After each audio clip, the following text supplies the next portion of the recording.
So in the year 911, the King of France did something that, well, on paper, it looks like absolute political suicide. Oh, totally. Right, because he looked at a warlord who had spent, the better part of a decade ravaging his coastlines, burning his towns, and just completely destabilizing his kingdom. And instead of mobilizing every last soldier to crush this guy, the king handed over the keys to a massive, wealthy chunk of his own country. Yeah, just gave it away. He essentially gave away northern France to his worst enemy. Mm-hmm. So today, we're doing a deep dive into how a society of basically freezing part-time farmers hacked the geopolitical landscape of the medieval world and essentially blackmailed their way into becoming the founders of modern Europe. It really is, it's one of the most remarkable geopolitical extortions in history. The sheer audacity of that moment with Charles the Simple and the warlord Rollo, it forces us to completely reevaluate the prevailing narrative. Because when you dig into the translated source material we're analyzing today, specifically this fascinating first chapter that breaks down the structural origins of the Viking Age, you realize just how inadequate our modern perception actually is. Right, like the whole horned helmet cartoon villain thing. Exactly. We tend to view the Vikings through this hyper-violent, simplistic lens, but you don't secure a treaty that carves out the Duchy of Normandy just by swinging an axe. Right. You do it through, sophisticated logistics, calculated asymmetrical warfare, and a really deep understanding of political leverage. Okay, let's unpack this. Because the journey from point A, which is surviving in a frozen fjord, to point B, carving up the Frankish kingdom, is where the real story lives. Our source text for this deep dive roots this entire explosion of activity in a very specific cradle, which is Scandinavia. So modern-day Norway, Denmark, and Sweden. Yeah. And it doesn't just mention the weather, It focuses heavily on the structural limitations of the geography itself. We were talking about jagged coastlines, highly acidic soil, deep snow, and a severely truncated growing season. The geography is the engine for the entire Viking phenomenon. If you want to understand the expansion, you have to understand the profound caloric anxiety of their homeland. Caloric anxiety, I like that. Yeah, because in much of Scandinavia, particularly in Norway and parts of Sweden, arable land is locked into these tiny, isolated pockets between fjords and mountains. You have an incredibly short window to plant and harvest. Which has to be terrifying. It is, and the soil itself is unyielding. When your entire society is basically one bad frost away from a famine, it shapes your psychology. It creates a culture where hoarding resources, maximizing yield, and finding external revenue streams aren't just greedy ambitions, they are existential requirements. Okay, but let me play devil's advocate here for a second, though. Because when I wrote about this harsh environment in the text, my first thought was, like, the Inuit, or various indigenous people in the Arctic. Okay, yeah. They live in arguably much harsher, colder environments, right? And they adapted brilliant survival strategies without suddenly launching massive naval invasions of other continents. That's a great point. So geography can't be the only catalyst. It feels like there's a difference between adapting to a cold environment as a hunter-gatherer and trying to force an agricultural society to function in an environment that actively hates agriculture. That is a phenomenal distinction. The key difference is precisely the agricultural anchor. Because the society described in our source material wasn't nomadic in the way a purely hunter-gatherer society might be. Right. They were deeply tethered to the concept of land ownership, farming, and inherited wealth. They wanted to grow barley, they wanted to raise cattle and sheep, and they had a rigid social hierarchy based on who actually owned the land to do so. So they were kind of stuck. Exactly. When an agricultural society hits the carrying capacity of its environment, the pressure doesn't just dissipate, it builds. They didn't want to change their fundamental way of life to become, ice nomads. Right. They wanted more arable land. Yes. And since they couldn't just march over the mountains to get it, they looked to the one frontier that was actually open to them. The ocean. Which, looking at a topographical map of Norway, makes complete sense. The interior is virtually impassable for a large moving population, but you have thousands of miles of coastline. You can't walk to your neighbor's village, but you can sail there. Exactly. The sea wasn't a barrier. Like in the Mediterranean, the sea was often seen as something you had to cross to get to the important places. But for the Norse, the sea was the town square. Oh, that's a good way to put it. It was the highway, the internet, the supply chain. And because they were forced onto the water to survive, for fishing, for local trade, for basic communication, they underwent a highly localized, intense period of maritime research and development. Which brings us to what the source text rightly identifies as the technological master key of the medieval age. The longship. And I really want to spend some time on the mechanics here, because history books often just treat the longship as a given, like, oh, they had fast boats. But reading through the engineering details in the source, I mean, this isn't just a boat, it's an absolute engineering marvel that completely broke the rules of contemporary naval architecture. It really did. To understand the genius of the longship, you have to look at what everyone else was sailing at the time.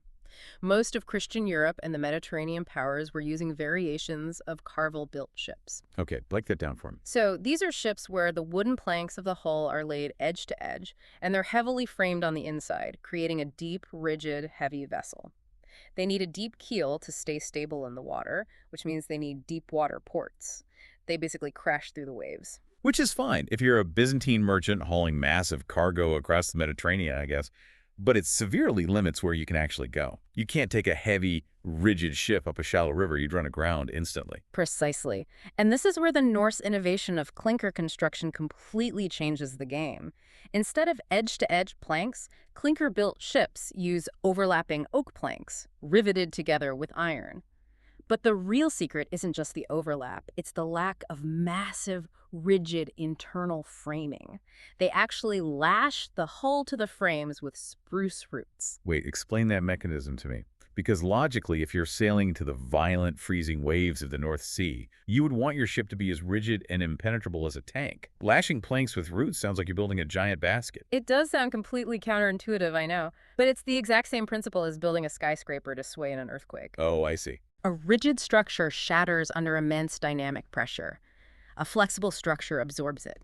Because the longship was clinker-built and lashed rather than nailed rigidly, the entire hull could actually twist and flex with the ocean swells. That is wild. Yeah, it didn't fight the ocean, it literally rode over the surface of it. This made it incredibly strong and allowed for a drastically reduced draft. A fully loaded longship carrying 60 men and all their gear might only draw 3 feet of water. 3 feet? I mean, that is just, I was trying to find an analogy for this, and the cliche is to call it the stealth bomber of the medieval age. But it's more like a hovercraft that can also cross an open ocean. Yeah, that's accurate. If you only need a few feet of water, you don't need a seaport. You can sail straight across the violent North Sea, bypass the coast, sail right up a shallow inland river like the Seine or the Thames, and beach the ship directly on the muddy banks of a town that thought it was hundreds of miles away from any naval threat. It completely dismantled the defensive architecture of Europe. Up until this point, rivers were viewed as safe internal borders. You built your wealthy monasteries and towns on rivers for fresh water and easy local transport. The longship turned every major river in Europe into a superhighway for an invading army. Wow. Furthermore, the ships were symmetrical. The bow and the stern were identical. Wait, so they didn't even have to turn around? Exactly. Think about being in a narrow river. If you were ambushed, turning a large sailing vessel around is a logistical nightmare. The Vikings could simply drop the sail, have the oarsmen turn around in their seats, and row back the exact way they came. That is such an unfair advantage. It allowed for an unprecedented level of hit-and-run asymmetrical warfare. They could project power in a way no one could anticipate, and they'd vanish before a traditional cavalry response could even be saddled. So we have the geographic pressure cooking the society, and we have the technological key, this flexible, shallow draft marvel allowing them to project power. But that leads to what I think is the most surprising revelation in this source text. When we talk about these terrifying armies appearing out of the mist, we naturally assume they are hardened professional soldiers. But the source explicitly points out that Viking society was organized around families, clans, and local leaders. And the vast majority of these raiders were actually part-time militiamen. They were farmers. It's a massive paradigm shift. The professional standing army, as we might conceptualize it from the Roman era or later medieval periods, it just did not exist in Scandinavia in the 8th century. The men on those ships were landowners, agricultural workers, and tradesmen. They operated on a highly specific seasonal schedule. Which requires an insane level of logistical planning. I mean, you have to wait for the ice to melt, get the seeds in the ground in the spring, leave the farm to whoever stayed behind, which implies a tremendous amount of trust and a highly capable domestic workforce, likely heavily reliant on the women of the clan and enslaved people, or thralls. Yes, absolutely. Then you sail off, raid for a few months, and you absolutely must be back in time for the autumn harvest, or your entire family starves during the winter. It underscores how localized and clan-based this culture was, but it also raises the fundamental question. How does a militia of part-time barley farmers manage to outfight and psychologically break the professional retinues of European kings? Right, because if I'm a Frankish soldier, this is my full-time job. I train with a sword all year. I should theoretically butcher a guy who spends 8 months of the year worrying about his sheep. Yeah. What was the mechanism that turned these farmers into the absolute terror of the continent? Well, the mechanism was their theology, and more specifically, the fatalistic psychology that their theology bred. Okay, let's get into this. The source text brings up the Old Norse religion, highlighting Odin and Thor. Now, it's easy to view these deities through our modern, sanitized pop culture lens, but we have to look at how these cults actually functioned in the 8th century.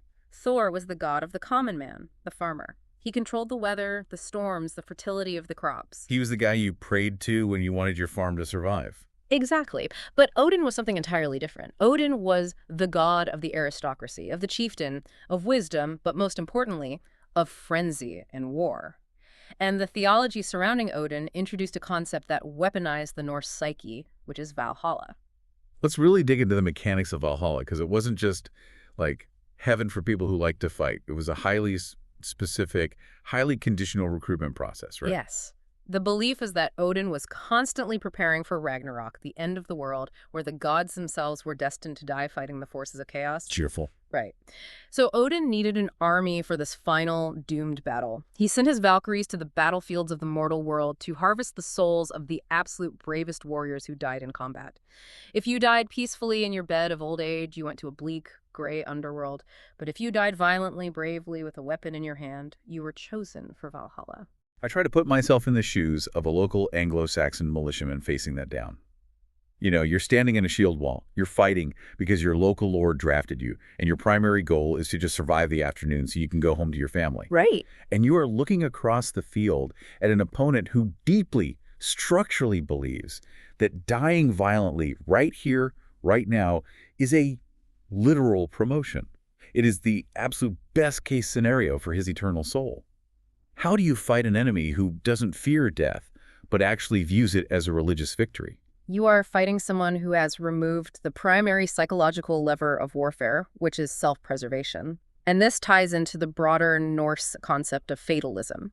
They believed in the Norns, figures who spun the threads of fate. Oh, like the fates in Greek mythology. Very similar, yeah. The day of your death was already written the moment you were born. You couldn't change when you were going to die, but you had absolute control over how you met that death. That is a wildly empowering philosophy if you're about to run into a spear wall. I mean, if the thread is already cut, dodging doesn't matter. You might as well charge. Exactly. And combined with that, fatalism was an obsession with reputation. The source text makes a point to highlight that a person's honor could survive long after death through stories. Right, the sagas. Yeah. There's a famous line from the Havamal, a collection of Old Norse poems, that essentially says, cattle die, kinsmen die, you yourself will die, but the one thing that never dies is the fame of a dead man's deeds. It's the ultimate pursuit of immortality.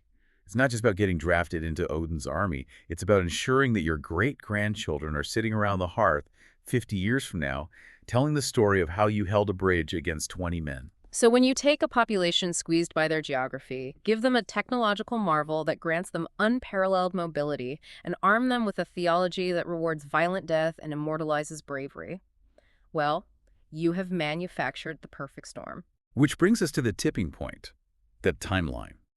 If they always had this fatalistic warrior culture and they always had the pressure cooker geography, why did this massive explosion of raiding the official Viking Age start specifically in the late 8th century? Why 793 and not, say, 593? That's the big question. History rarely hinges on a single lever. It's usually a confluence of catalysts. Our translated text identifies two primary mechanisms at work in Scandinavia at this exact moment: internal push factors and external pull factors. Let's break down the push first. The source cites population growth, creating a severe shortage of available land. Right, and we have to view this through the lens of their inheritance laws. The Norse generally practiced a form of primogeniture, or at least a system where the primary estate went to a single heir, usually the eldest son, to prevent the already scarce arable land from being subdivided into uselessly small plots. So if you are a Norse farmer and you have 4 healthy sons who survive to adulthood, which in a period of relative climatic warmth or stability becomes a lot more common, the eldest son gets the farm. What happens to sons 2, 3, and 4? They inherit nothing. Oh. They have no land, which means they have no wealth, which means they have no social standing, and cannot afford to marry or start families of their own. You suddenly have an entire demographic of young, aggressive, disenfranchised men who are deeply motivated to acquire wealth by any means necessary. They are essentially forced into a martial startup culture. They have to go find their own capital. Precisely. And this was exacerbated by political centralization. The text notes political struggles as a major driver.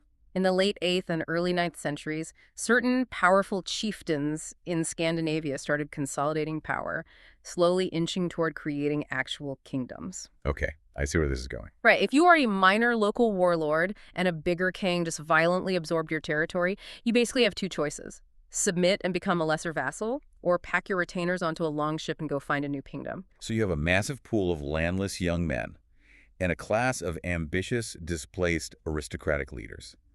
The pressure cooker is whistling. But that energy has to go somewhere, which brings us to the pull factors. How did they know where to go? They knew because they were already there. The Vikings were merchants and traders long before they were conquerors. They had been sailing the coasts of Europe, trading walrus ivory, furs, and amber for silver and glass. But a merchant is also a spy. Right, you're sailing into these foreign ports, selling your furs, and you're looking around. And the analogy I keep coming back to is that they stumbled upon a global server farm. A server farm. Yeah, hear me out. Today, if you want to hold all the most valuable data of a civilization, you put it in a server farm. A massive, specialized building, often placed in a remote, cool location for efficiency. And you assume nobody is going to physically drive out there and smash it with a hammer because there's an unspoken social contract about how warfare and theft operate. That is actually a surprisingly apt metaphor for a medieval monastery. That's exactly what a monastery was. Our source material lays out that European monasteries and towns contained incredible treasures, but had practically 0 defenses. Christian kings deposited massive amounts of wealth gold crosses, jewel-encrusted reliquaries, silver chalices into these monasteries. They were the central banks of the era. They really were. And they built them on remote coastal islands or rivers because they wanted spiritual isolation. They didn't build walls because, in the Christian worldview, the wrath of God was the wall. To attack a monastery was an unthinkable taboo. But the Norse weren't operating under the Christian social contract. A taboo only protects you if the person attacking you shares your religion. To a Norse trader surveying the coast, a monastery isn't a sacred space. It is literally an unguarded warehouse stuffed with silver, located on an island right next to the ocean, inhabited by men who have taken a vow of nonviolence. It is a logistical absurdity. It's an irresistible economic opportunity. I mean, why trade 50 furs for a handful of silver when you can just roll up, take all the silver, and keep the furs? And that brutal, pragmatic logic leads us directly to ground zero of the Viking Age. The year is 793. The location is the holy island of Lindisfarne, off the northeast coast of England. Lindisfarne is one of those words that just carries an immense historical weight. It was one of the most sacred sites in the Anglo-Saxon world, a massive center of learning and wealth. And on a summer day in 793, ships pull up to the beach. The accounts from the time are apocalyptic. The Norse didn't just rob Lindisfarne, they completely dismantled it. They slaughtered the monks, drowned them in the sea, plundered the altars, and enslaved the survivors. It's just horrific. It is. From a modern analytical perspective, this was a highly calculated strike. They maximized their return on investment with 0 friendly casualties. But from the perspective of the Anglo-Saxons, it was a cosmological horror. The text highlights a quote that began circulating across Europe. "The fury of the Northmen has been unleashed." And I really want to emphasize the psychological trauma of this event, because it wasn't just that a kingdom lost a border skirmish and had to pay a ransom. The fundamental rules of reality were broken. Exactly. In medieval Europe, war was something kings waged against other kings, usually over territorial disputes. And it involved marching armies that you could see coming for weeks. But you had time to prepare. The Lindisfarne raid was a complete disruption of that paradigm. An enemy appeared from the endless, terrifying ocean, struck the most culturally sensitive and undefended target possible, committed horrific violence, and vanished back into the sea before the local lord could even strap on his armor. The realization sweeping across Europe was that nowhere was safe. The ocean was no longer a moat, it was the enemy's staging ground. But the strategy didn't remain a hit-and-run operation forever. The text maps out a really fascinating evolution. Lindisfarne proved the concept right, raiding pays off. But eventually, the logistical calculus shifts. Yeah. If you're sailing to England, filling your ship with silver, and sailing back to freezing, rocky Norway, eventually someone looks at the lush, green, fertile fields of England and says, why are we going home? The transition from raiders to overwintering armies and finally to conquerors is the defining arc of the 9th century. The source tracks how these small, isolated raiding fleets began to coalesce. You see the emergence of massive, coordinated coalitions, often referred to conceptually as the Great Heathen Army. Which is such a badass name. It really is. And they stopped arriving in spring and leaving in autumn. They started building fortified winter camps in England and France. Because once you can survive the winter on foreign soil, you aren't just a pirate anymore. You are an occupying force. And the text points to the Danelaw in England as the prime example of this. They didn't just burn towns down. They captured them, fortified them, and created an entirely new geopolitical entity. The Danelaw is a brilliant example of state building. The Norse didn't want to turn England into an ash heap. They wanted a functional, profitable agrarian society. They wanted the farmland they didn't have back home. Exactly. They instituted their own legal codes, hence the name, the Danelaw. They established taxation systems, famously exacting the Danegeld, which was essentially massive extortion payments from Anglo-Saxon kings just to buy temporary peace. It's a mafia protection racket on a national scale. Like, nice kingdom you have here, shame if a longship happened to it, pay us 5,000 pounds of silver, and we'll leave you alone for a year. And they use that wealth to urbanize. Places like York, or Jorvik, as they called it, exploded under Viking control. It became a booming international trade hub connecting the British Isles directly to Scandinavia and the Byzantine trade networks in the East. They were proving they could administer a complex economy just as effectively as they could raid one. Which brings us back to the French king, Charles the Simple, and the story we opened with. Because what was happening in England was also happening in the kingdom of the Franks. The Norse were sailing up the Seine, they laid siege to Paris multiple times, and they were using the exact same strategy, demanding massive sums of silver to leave. But Charles the Simple realizes that paying the Danegeld is a fundamentally flawed strategy.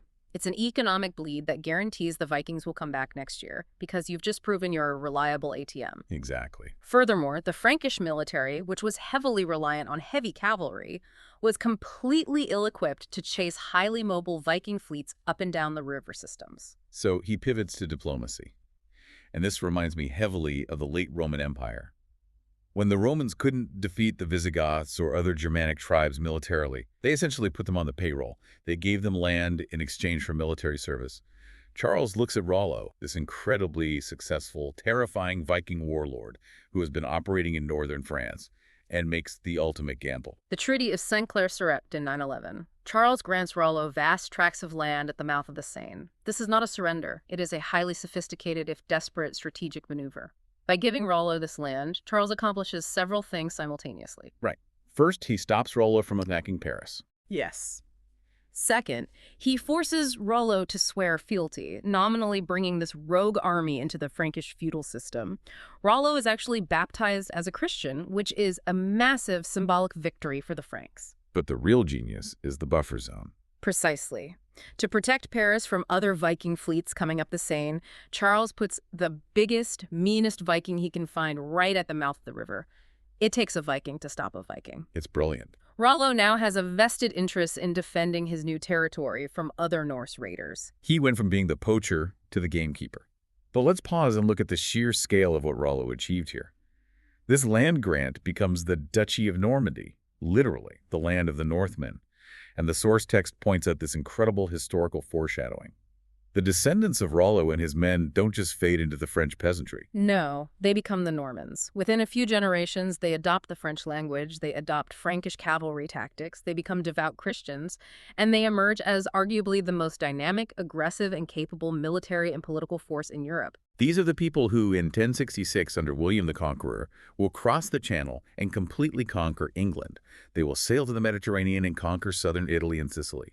They will form the vanguard of the First Crusade. I mean, the entire trajectory of the Middle Ages is irrevocably altered because a Norse warlord decided that acquiring prime real estate in France was a better long-term investment than just stealing silver cups. It is the ultimate success story of cultural assimilation.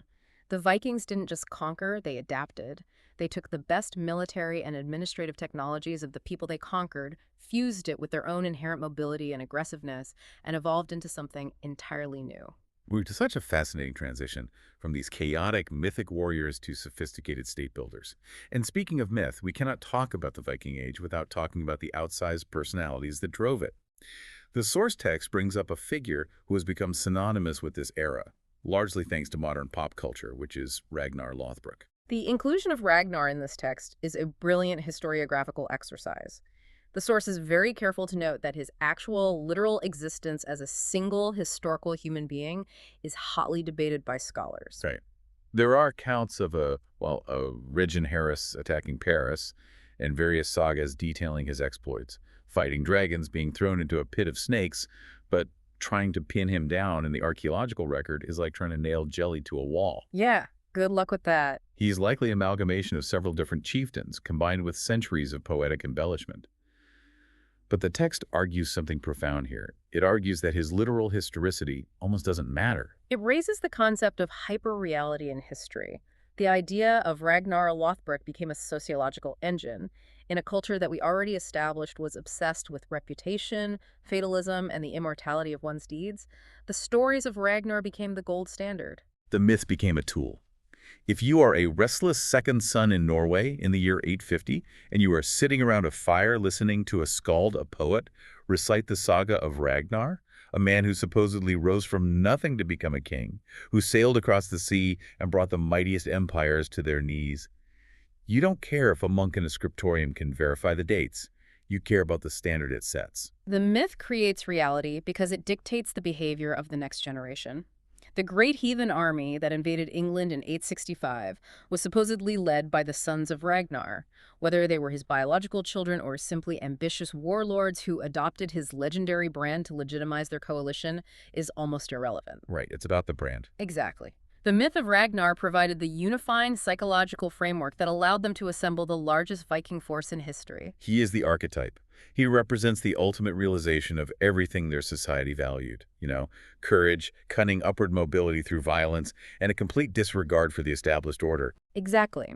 When history is driven by individuals who believe that stories are the only true form of eternal life, the line between history and mythology doesn't just blur, it dissolves entirely. The myth becomes the mechanism of historical change.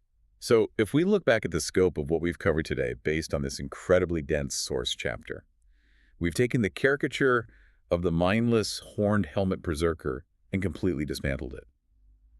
We started in a geographical pressure cooker, a land of deep snow and limited soil that forced an agricultural people to turn to the sea to survive. We looked at how that necessity birthed the clinker-built longship, an engineering marvel that combined ocean-going resilience with a shallow draft, completely neutralizing the defensive strategies of medieval Europe. We analyzed the paradox of a part-time militia of farmers who, armed with a theology that weaponized fatalism and framed violent death as a religious victory, managed to psychologically break professional armies. And we charted the push and pull factors, the explosive population growth, the political centralization, and the discovery of wealthy, undefended monasteries like Lindisfarne that ignited the Viking Age in the late 8th century. And we tracked their geopolitical evolution. We watch them transition from hit-and-run pirates to the architects of the Danelaw in England, and eventually to the sophisticated extortionists who carved out the Duchy of Normandy, laying the groundwork for the Norman conquest and the shaping of modern Europe. It is a stunning historical arc. Within the span of a few generations, they moved from the absolute periphery of the known world to the very center of its political, military, and economic power structures. Which brings me back to that core psychological driver we discussed, that driving need for reputation. They genuinely believed that a person's honor and existence could survive long after death, so long as future generations continued to tell their stories. The pursuit of Valhalla, yes, but more importantly, the pursuit of immortal fame. Exactly. And when you think about it, here we are, over a millennium later. We are dedicating an hour of our time to forensically analyzing their ship designs, dissecting their military strategies, and unpacking the debated, larger-than-life legends of figures like Ragnar Lothbrok. The terror they inflicted has faded into history, but the sheer gravity of their impact remains impossible to ignore. So it leaves you with a question to ponder. Did these freezing land-starved farmers ultimately achieve exactly what they set out to do? Do they actually hack the system and achieve immortality, not just through the DNA they left across Europe or the kingdoms they forged, but through the enduring, terrifying, and endlessly captivating power of their own mythology? I want you to just close your eyes for a second. I mean, unless you're driving right now, of course. But just picture a Viking. Right, everyone has that immediate image. Exactly. You are probably imagining this chaotic, shouting warrior, maybe covered in furs, leaping out of a wooden longship onto a foggy beach, probably swinging a massive axe. Yeah, the classic pop culture barbarian. Right. It's an image of pure, unbridled destruction. But what if I told you that image is really only a tiny fraction of the story? Today, we are flipping that script entirely. We really are. The sources we're analyzing today for this deep dive, they detail the absolute peak and the eventual twilight of the Viking Age. And what emerges from these texts, well, it isn't a caricature of mindless raiders at all. Not even close. No, it is a portrait of a society that was highly sophisticated, hyper-organized, and honestly, remarkably adaptable. So, the mission for this deep dive is to track that exact evolution. We are going to look at the sources and figure out how the Vikings transformed from these, scattered, independent hit-and-run raiders into brilliant military strategists, and then into incredibly savvy political empire builders. And let's not forget the first European explorers to actually set foot in North America. Right. The historical reality buried in these texts is just infinitely more fascinating than the myths. So where do we even begin with this transformation? Well, to really understand it, we have to start with a fundamental shift in their military doctrine.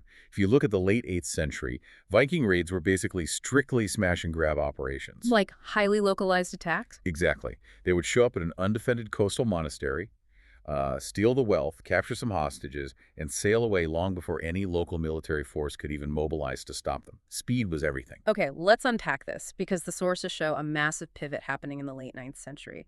In 865, a force arrives in England that the Anglo-Saxons called the Great Heathen Army. Which is a terrifying name, by the way. Oh, totally. But the key here is that this wasn't a smash and grab. If we use a modern business analogy, they basically went from being a scrappy startup doing minor gig work, stealing a little market share here and there, to suddenly launching a hostile corporate takeover of an entire nation. I love that analogy because it maps perfectly to the mechanics of what they actually did.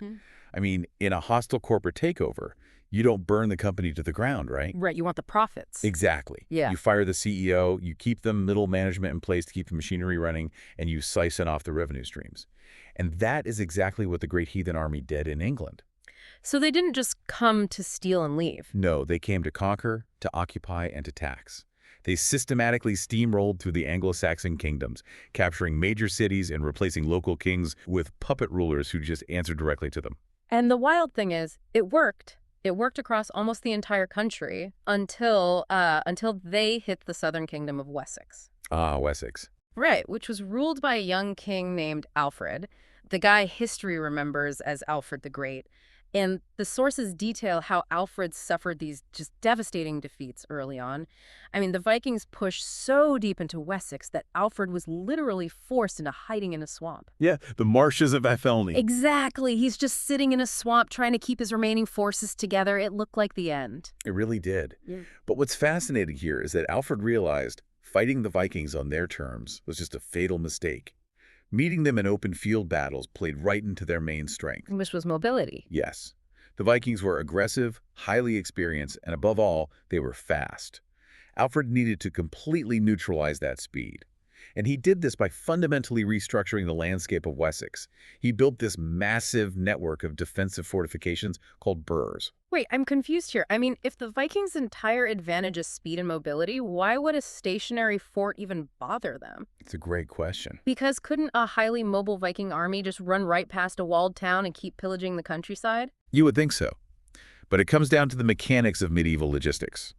An army that moves that fast, they cannot carry their own food. They just don't have supply lines. Oh, right. So they have to live off the land by foraging and stealing as they go. But by building these burhs, Alfred created a system where, at the very first sign of a Viking fleet, the local population gathered all their livestock, all their grain, all their wealth, and locked themselves inside the fortified walls. So there's literally nothing left in the countryside to steal. Nothing. A fast-moving army without food starves very quickly. So the Vikings suddenly found themselves completely bogged down. They either had to abandon the campaign entirely or settle into these prolonged sieges. Which they hated. They despised sieges. They weren't equipped for them. Alfred essentially starved their momentum, and while they were bogged down sitting outside these walls, he reorganized his military to ensure he always had a standing army ready to deploy. And he even began building a navy. Right, to intercept the Viking ships before they could even land. He basically just out-organized them. He out-administrated them, yeah. And that structural rebuild obviously paid off. The sources point to 878 at the Battle of Edington, where Alfred's forces finally defeated the Viking leader, Guthrum. A huge turning point. But the aftermath of this battle is where the evolution we're talking about really shows, because they don't just fight to the death, right? They draft a peace treaty. Viking control gets restricted to the northern and eastern parts of England, which becomes known as the Danelaw. Right. But the detail in this treaty that really stands out is that Guthrum is forced to accept baptism. He has to convert to Christianity. And that baptism is a profound mechanical shift in Viking history. Yeah. I mean, it wasn't necessarily a sudden spiritual awakening for Guthrum. Probably not. No, it was a geopolitical compromise. By accepting the religion of the people they were fighting, the Vikings were taking the first concrete step toward assimilating into the broader European political landscape. So it's an acknowledgement. Exactly. They were acknowledging that to hold territory permanently, they couldn't just be these foreign terrors anymore. They had to play by local rules. But, you know, a peace treaty in England creates a whole new problem. You suddenly have this entire generation of ambitious Vikings who are locked out of southern England. And they're looking for new lands to conquer. Exactly. So what do?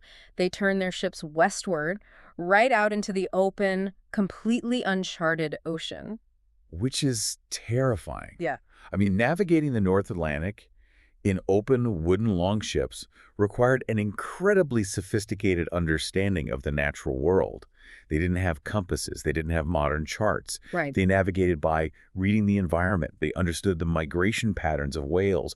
They could literally read the color of the water to determine depth and currents. The sources mention they even used birds for navigation, which honestly sounds like something out of a fantasy novel. How does that actually work in practice? It's basically a brilliant, low-tech radar system.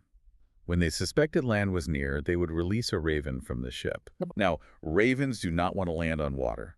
So if the raven flew straight up in the air, looked around, and just returned to the ship, it meant there was absolutely no land in sight. Wow. But if the bird flew off in a specific direction, the sailors knew to just follow it, because that bird had spotted a coastline over the horizon. That is just incredible. And this outward push, using this raven radar, leads them to discover and settle Iceland in the late 9th century. A very harsh environment. Right. The sources highlight Iceland as this vital cultural hard drive for the Viking world. It had a brutal climate, sure, but it became the absolute center for preserving their history through what we call the sagas. And the sagas are so often misunderstood. People treat them as just mythological fairy tales, but they were much, much more functional than that. How so? Well, because Iceland was initially this isolated community without a centralized king, they relied on complex oral traditions to maintain order. The sagas were this wild blend of legal precedent, property deeds, genealogy, and history. All wrapped up in a story. Exactly. They wrapped it in narrative poetry to make them easier to memorize. And eventually, these oral traditions were written down, which is how the Viking worldview was preserved for us to study today. But even Iceland wasn't remote enough for some people. Which brings us to a guy named Eric the Red. Oh, Eric. Yeah. The sagas detail how Eric actually gets exiled from Iceland. And you have to assume, I mean, you've crossed some serious lines to get kicked out of a frontier Viking settlement. You really do. So he gets exiled, sails further west, and finds this massive unknown landmass. And the text says he named it Greenland. Now, why on earth would he name an island that is mostly covered by a massive ice sheet Greenland? Because Eric the Red deeply understood human psychology. He was basically running a medieval real estate scam. Seriously? He knew that if he went back to Iceland and said, "Hey guys, I found a giant glacier," absolutely no one would follow him. So by deliberately naming it Greenland, he launched a brilliant PR campaign to entice people into packing up their lives and relocating. It's the original false advertising. But the crazy part is, it worked. People actually went with him. They did, and this highlights a really critical reality about the Vikings. We always hyper-focus on the warriors with the axes, but the people who moved to Greenland and Iceland before it were primarily farmers and builders. Right. They managed to establish these communities along the narrow green coastal strips of Greenland, and they survived there for centuries in one of the most unforgiving environments on Earth. And the exploration didn't even stop there. Around the year 1000, Erik's son, Leif Erikson, sails even further west and hits North America. He calls it Vinland. Which is a monumental moment. It is, and for a long time, historians treated the Vinland sagas as complete myths. But the sources point to Lanso Meadows in Newfoundland, Canada. We have actual archaeological proof there, iron rivets, wood carvings, proving that Vikings reached North America 500 years before Columbus. It is a staggering achievement. However, unlike their settlements in England or even Greenland, the North American projects failed. And the reasons why it failed are deeply rooted in the mechanics of empire building. Right, because you can't just plant a flag and expect a settlement to survive. What exactly went wrong for them in North America? Well, the logistics were simply impossible to sustain. The distance from their power bases in Scandinavia or Iceland was enormous. That meant they couldn't easily resupply or reinforce the settlements. That makes sense. But more importantly, they came into conflict with the local indigenous populations. The Vikings were severely outnumbered by locals who knew the terrain perfectly. You cannot maintain a permanent colonial settlement when your supply line is a 3,000-mile ocean voyage in a tiny wooden boat and you are constantly under siege. No, of course not. And the failure in North America actually reveals a massive structural flaw in the Viking world at that time. To support huge transatlantic supply chains or to fight long-term, multi-year wars against organized kingdoms like Alfred's Wessex, a decentralized system just doesn't work. A loose coalition of tribal chieftains and independent raiders cannot run an empire. No, they needed infrastructure. They needed centralization. They needed kings. Right. And this is exactly what we see happening back in Scandinavia as the Viking Age matures. The sources highlight figures like Harald Fairhair, who is traditionally recognized as the first king to really unite Norway. He brought all these disparate tribal factions under a single centralized banner. And in Denmark, you have Sweyn Forkbeard, who launches highly organized, state-sponsored military campaigns against England. He actually conquers it in 1013. Yeah. And he paves the way for his son, Canute the Great. Under Canute, the scale of Viking operations reaches a level that is almost hard to comprehend. Here's where it gets really interesting, because Canute basically creates the North Sea Empire. He gains simultaneous control over England, Denmark, Norway, and parts of Sweden. It's mad. It is. We are no longer talking about chieftains organizing seasonal raids here. We are talking about a single monarch sitting at the head of one of the most complex, wealthy political systems in all of Europe. And Canute didn't rule this massive empire by just threatening to burn villages down. He governed through written laws, complex taxation, and administration. He worked directly with the Christian church. He essentially traded the battle axe for a briefcase. That's exactly what he did. And if we connect this to the bigger picture, the conversion to Christianity among these later Viking kings was arguably their most effective administrative tool. How so? Like, why did the religion matter so much to the administration? Well, for centuries, they worshipped the old Norse gods Odin, Thor. But as they centralized power, they hit a ceiling in European politics. Okay. Christian monarchs in places like France or the Holy Roman Empire They were very hesitant to draft formal treaties or trade agreements with pagans. I see. So converting to Christianity was basically a geopolitical hack. By getting baptized, a Viking king instantly made himself a legitimate, recognized player on the European stage. Exactly that. It smoothed over trade agreements, it allowed for royal intermarriage, and maybe most importantly, it provided access to a network of literate clerics who could actually run the bureaucracy of a kingdom. Oh, because they could read and write the laws. Right. By the 11th century, the sources note that the old pagan temples in Scandinavia were disappearing and stone churches were being built in their place. But, there is a huge paradox here. The very things that made the Vikings so successful in this era, their ability to assimilate, to centralize power under kings, to engage in high-level diplomacy, these were actively erasing the traditional Viking way of life. It's the ultimate irony. Right. The seasonal raider who lived outside the rules of European society was becoming entirely obsolete. They were becoming indistinguishable from the European societies they used to raid. But history rarely allows an era to just quietly fade out. The traditional Viking world goes down swinging, and it culminates in the year 1066. Man, 1066 is just one of those dates that echoes in history, and it revolves around Harald Hardrada of Norway. What a figure. Reading about Hardrada is literally like reading a script for the ultimate old-school action movie. I mean, before he even became king of Norway, he spent years traveling the world as an elite mercenary. He served in the Varangian Guard for the Byzantine Empire. Right. He amassed massive wealth, unparalleled military experience, and basically built a reputation as the most dangerous man alive.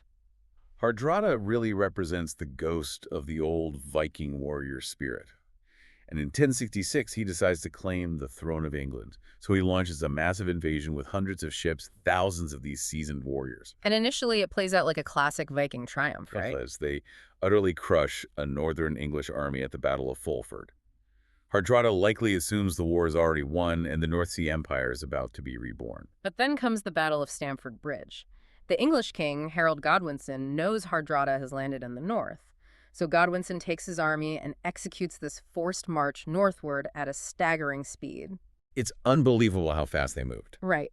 They cover ground so incredibly fast that they catch the Viking army completely by surprise near Stamford Bridge. And the details of this surprise are just a masterclass in how overconfidence leads to military disaster. It was a really hot day, and the Vikings, they're high on their recent victory. They're just waiting around to collect some local hostages. Yeah. And they make a fatal mistake. They left their heavy armor, their chainmail back at their ships, which were miles away. Just imagine the sheer panic of that moment. You are relaxing in the heat, completely unarmored, and suddenly you look up and see the sun glinting off the weapons of a fully equipped English army cresting the hill. It is a tactical nightmare. But the Vikings react with the exact discipline that made them famous. They immediately form their traditional shield wall. Okay, let's talk about the mechanics of the shield wall for a second, because it's not just, guys standing next to each other holding shields, right? No, not at all. A shield wall is a highly engineered defensive formation. The warriors stand shoulder to shoulder, overlapping their massive wooden shields to create an impenetrable, literal wall of wood and iron. Like a tank. Exactly. The front row absorbs the impact, while the rows behind them thrust spears over the top.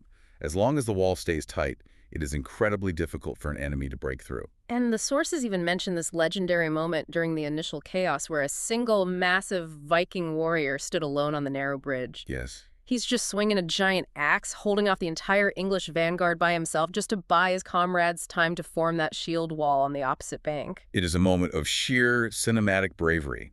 But, as we know, bravery cannot overcome a severe tactical disadvantage. The unarmored Vikings held that shield wall for hours against the fully equipped English, but eventually the wall broke. Why did it break, though? Did the English just smash through it by force? No, they broke it through deception. The English feigned a retreat. They pretended to run away. Yeah. The Vikings, perhaps succumbing to bloodlust or maybe just desperate to end the battle because they were exhausted and unarmored, they made the fatal error of breaking their disciplined formation to chase the retreating English. Once you break the wall. It's over. Once the shield wall dissolved, the unarmored Vikings were basically slaughtered in the open field. Harald Hardrada, the legendary warrior of the Old World, was killed. He took an arrow to the throat. And his death at Stamford Bridge is universally recognized as the symbolic end of the Viking Age. The era of the unstoppable seaborne raider died in that bloodbath. The English win, the Vikings lose, case closed. But, history loves a plot twist. It really does. The irony of 1066 is so profound, because just weeks after defeating Hardrada at Stamford Bridge, that same exhausted English army has to march all the way back south. Right. Because England is invaded again, this time by William the Conqueror from Normandy. William the Conqueror defeats the English king at the Battle of Hastings and takes the throne. But who exactly were the Normans? I mean, they were French-speaking, Christian, heavily armored cavalrymen who fought from horseback. They looked and acted nothing like the men who died at Stamford Bridge. That's true. But the word Norman literally comes from Northmen. Wow. The Normans were the direct descendants of Viking raiders who had been granted land in northern France a century earlier, basically in exchange for stopping their attacks. So the English successfully defeated a traditional Viking army in the north, only to be conquered weeks later by the assimilated descendants of Vikings in the south. Okay, exactly. The Vikings didn't vanish after Stamford Bridge. They just morphed. They became the Normans in France. They became the founders of modern Scandinavian nations. They pushed east and established the trade networks that laid the foundations for Russia. Which forces us to look at the big picture here. We talk about the end of the Viking Age as if they were wiped out.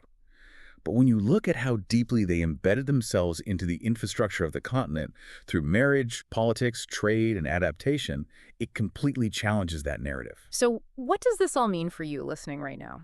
When we strip away the pop culture tropes of chaotic barbarians, the true story of the Vikings is the ultimate historical case study in adaptation. Absolutely. They survived and thrived because they were willing to learn, to evolve, and to become whatever a changing world required them to be. When smash and grab stopped working, they built forts. When Europe demanded diplomacy, they embraced Christianity. They started as seasonal raiders, and they ended up as the kings, administrators, and architects of modern European states. This raises an important question, a really provocative final thought to consider. Since the Vikings adapted so seamlessly and integrated so completely into the very cultures they once terrorized, we have to ask ourselves, did the Viking Age actually collapse? Or did the Vikings simply succeed so completely that they became indistinguishable from the rest of the modern world?